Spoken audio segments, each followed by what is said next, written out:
Latin America. New data show for the second straight quarter, sales of the phones with Microsoft systems surpassed Apple's iOS and trailed only Android. In Chile alone, Windows Phone is up 50% over the last quarter. Let's turn to our friend Stephen Keppel, who covers economics for Univision. Morning, Stephen. Good morning, David. What do you think is behind this growth of the Microsoft version of the smartphone? The middle class in Latin America is really growing. So the demand for access to the internet and smartphones is also increasing. And where Microsoft has been able to take advantage is mainly through their partnership with Nokia. They're one of the most affordable smartphones on the market, and Latin Americans are just buying them right up. So that's part of the key, is that they're not the most expensive smartphones that are available. Yes, definitely. I mean, a lot of economists for a while have been looking at what's the sort of magic price for smartphones in the developing world. And for a while, they've kind of said it's around $100. The Nokia Lumia 520 is priced just right around $100, sometimes even a little bit less, down to around $70. I also was reading that Microsoft somehow is pretty good at Latin America. They must have good understanding of the terrain. Well, I think they've definitely been there a lot longer than some of the other players, particularly Apple, through both its computer products and the iPhone, has not really focused a lot on the region. So I think Windows has really taken notice of that, and it seems that their strategy is focused on emerging regions like Latin America. It's also, do you think possible, Stephen, that brand preferences when it comes to some of this tech isn't quite as set in stone as may have happened in the U.S. and Europe? In other words, if you haven't really gravitated to the brand of your choice, you're more of a, well, to use the term, tabula rasa when it comes to some of this stuff. And that might have been an opportunity for Windows. Right. There's not this affinity with Apple products across the region in Latin America. You're mainly interested in what you can get. You want access to the internet. You want to be able to make good phone calls, be connected with your family and friends. It's a very competitive market. And at the moment, Latin Americans are going for Windows phones and Android phones. Stephen Keppel covers economics for Univision. Stephen, thank you. Yeah, thanks a lot. It's been a pleasure. And Burberry, the British raincoat people, have now lost exclusive rights in China to what had been their trademark red, black, and tan tartan pattern. Quartz is reporting that Burberry's Chinese rival, Polo Santa Roberta, has won the right in a Chinese court to use the Burberry pattern on its bags and clothes.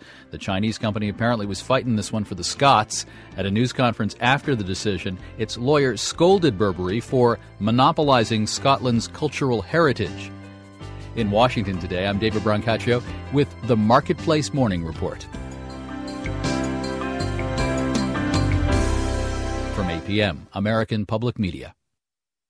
As a food editor, I wanted to find out for myself just what makes the modern turkey so good. Hank, we are fighting a war here called Thanksgiving at the airport. Now, we can either stand here and take it like the French, or we can beat the rest of these chumps to the hotel. That boy's as strong as an ox, and just about as smart. I just wanted you to know. East Coast travel turmoil. There's a lot of flights delayed, but we're keeping our fingers crossed. Legal setback for O.J. Simpson. I'm confident he will be vindicated in the end. New weapon in Syria's war. And children are most at risk. Good morning. I'm Steve Kathan with the CBS World News Roundup. From the Deep South to the Northeast, the holiday getaway for tens of millions of people is in peril. A massive storm is flooding roads and highways, and flight cancellations and delays could mount as the day goes on. Most travelers are driving somewhere for Thanksgiving, and some are getting an early start. We're coming from New Jersey, and we're heading to North Carolina. It's a little rainy, but not too bad. Lon Anderson of the AAA says patience will pay off. It's going to be very crowded, very slow, and it's really going to require an attitude adjustment. I'm Max Smith on I-95 in Northern Virginia. Plenty of us are settling in for very long, soggy rides. About 5 hours now. And where are you headed? North Carolina. Georgia, Atlanta. Savannah, Georgia. How long a drive is that? From Manhattan, it's about 12, 13 hours. Yeah, not including stops to pee, eat, and sleep. We got to make it there before Thanksgiving. You think you'll make it? Of course. We got a full day. It's so far so good for this woman at New York's LaGuardia Airport. Her destination is Dallas. The lines are long. Our flight is still on time as of now, so we're just continuing to check it and hope for the best. I'm Peter King at Orlando International Airport. The roller bags are rolling, and so are the flyers. This Washington, D.C. passenger says he's not worried about what's happening at the other end. What can you do?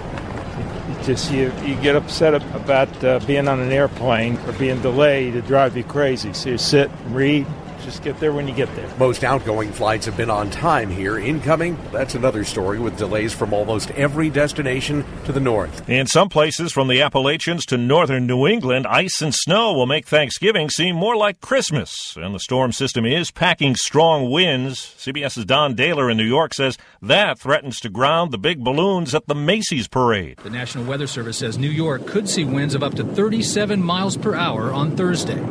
Those high winds have made navigating balloons down Broadway risky business. They become unstable and are prohibited in winds above 23 miles per hour or gusts of 34 miles per hour. Black Friday, the big day for retailers, is 2 days away, but CBS's Steve Futterman says more of those deals will be served up tomorrow on Thanksgiving. It's Macy's Black Friday sale. It's a growing trend. Black Friday sales beginning on Thursday. Doors open at 8 p.m. Thanksgiving night. And Macy's isn't the only store. JCPenney's must-have deals start at 8 p.m. Thanksgiving Day. Black Friday sale at Toys R Us. Doors open Thursday night at 5 p.m. But there is a backlash. Some shoppers feel Thanksgiving Day should be off limits, both for shoppers and especially employees. I don't think that we should have to go to work on a day that you're giving thanks and spending time with the family. I think that's ruining the holiday. Most stores will be closed tomorrow, then open early Friday. People are already camping out at this Best Buy. Me and a couple other people are waiting for a TV and a laptop.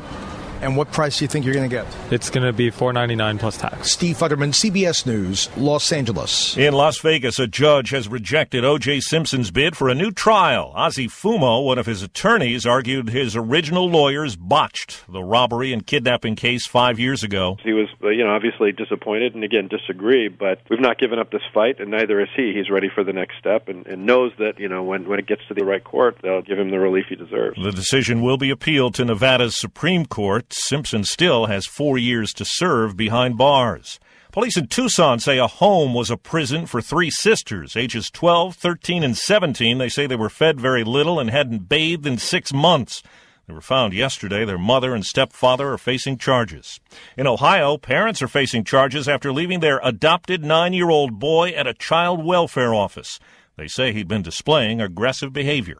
Newly proposed rules from the Obama administration stand to affect major political donors, and Republicans say it's all aimed at them. We're live with CBS's Gary Nunn. Steve, the blueprint is designed to sharpen the IRS definition of political activity and clarify how much nonprofits are allowed to spend on such things as TV ads and get-out-the-vote drives. The move by the Obama administration sets the stage for more political polarization.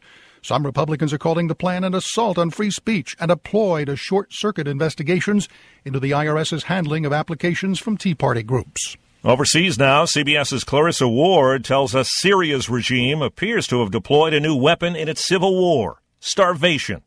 Activists accuse the Syrian government of starving its own people. Neighborhoods like Muadamiyah, a rebel stronghold on the outskirts of Damascus, are surrounded by government troops. Residents told us Syrian soldiers are blocking the delivery of all food and medicine. Graffiti warns people to kneel to President Assad or starve. The problem is now spilling across the border. She's 2 years old, so she's very small. Linda Berbari is a nutritionist with a Christian charity in Lebanon. She and her team comb the camps looking for vulnerable children. Berbari's charity is treating more than 80 cases of malnutrition, but she believes there are many more. In extreme cases, they have a blank face, no expression. Even in younger ones, they just stop crying. Using hunger as a weapon is as old as war itself, for the simple reason that it's so effective. Clarissa Ward, CBS News, the Bekaa Valley, Lebanon. Hundreds of homes have been evacuated in Willard, Ohio, after a parked rail car began leaking what authorities say is a highly toxic and flammable liquid. The cause is not clear. Now to Irwindale, California. A judge has ruled in favor of the city and complaining residents, saying a hot sauce factory has to partially shut down. KNX Radio's Pat Haslam. He said that the odor appears to be extremely annoying, irritating, and offensive to the senses, making it a public nuisance. Five obstetricians and gynecologists has given those doctors the okay to treat men for sexually transmitted diseases and a form of cancer. That's a reversal from restrictions approved in September. British royalty and music royalty have joined forces for charity. John Bon Jovi and Taylor Swift became a trio when the future king, Prince William, joined them in a rendition of Living on a Prayer.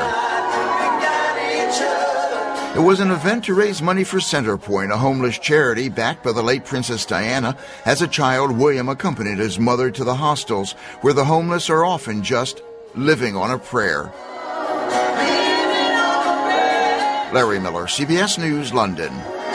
Many prayers were answered at Boston's Old South Church. It stands to get $14.2 million after the auction of a tiny book that dates back to 1640. The Bay Psalm book is believed to be the first book written and printed in America, and that price is a record for a printed book of any kind. It was bought by a philanthropist who plans to lend it to libraries around the country. That's the World News Roundup. I'm Steve Kathan, CBS News.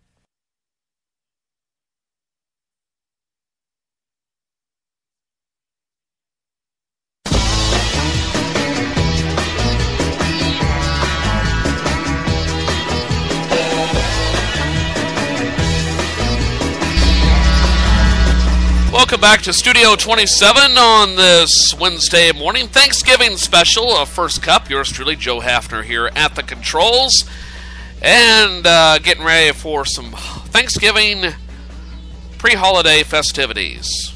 Yes, I'm getting ready to start up a great big pot of chili. Sounds good today, doesn't it?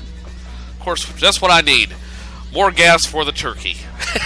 I'm sorry, that was a bad joke. Bad joke. Anyway, coming up in just a moment, I'll have the popular tweets of the day, what's on TV this weekend, as well as what's on the big screen coming up this weekend. And what else do I have for you? News of the weird in just a moment, along with some more comedy bits, including one I have been waiting for years, literally for years, to play from the Tonight Show with Johnny Carson. That's how far back this goes. And I'm going to play that for you in just a moment. But talking about some myths of the holidays and so forth. Of course, one of the biggest myths is that the tryptophan found in turkey will make you drowsy. Well, it turns out that is highly overrated. True story. Let's see here if I can find the details. This is an instance where lore almost intersects with science. Turkey does contain tryptophan. That's an amino acid which is a natural sedative. But tryptophan doesn't act on the brain unless it is taken on an empty stomach with no protein present, and the amount gobbled even during a Thanksgiving holiday feast is generally too small to have an appreciable effect. So I think you would have to eat the whole bird probably to have any significant effect. You know, that lazy, lethargic feeling that so many are overcome by the conclusion of a festive season meal is most likely due to the combination of overeating, carbohydrate-rich meal, as well as possibly consuming some alcohol. Other factors includes lack of sleep and increased blood flow to the gastrointestinal tract. So studies have shown that a solid food meal results in faster fatigue onset than a liquid diet. The solid food meal also causes a variety of substances to jump into action that ultimately leads to increased blood flow to the abdomen. This increase in blood flow and an increase in the metabolic rate for digestion can contribute to the so-called food coma. So if you blame it on the tryptophan and blame it on the turkey, don't blame it on the bird, in other words, because there are other factors involved here. Well, speaking of blame, as I mentioned, this next comedy bit is from The Tonight Show with Johnny Carson. And this was in 1979, as Doc Severinsen and Johnny Carson almost said Alan Funt for some reason. Doc Severinsen and Johnny Carson are talking about their Thanksgiving Day plans. Ed McMahon was on vacation or something. You'll hear more about that right now in this comedy segment that I've been waiting for years to play in its entirety. What do you do for Thanksgiving? We're doing a show, of course, tomorrow. I was going to ask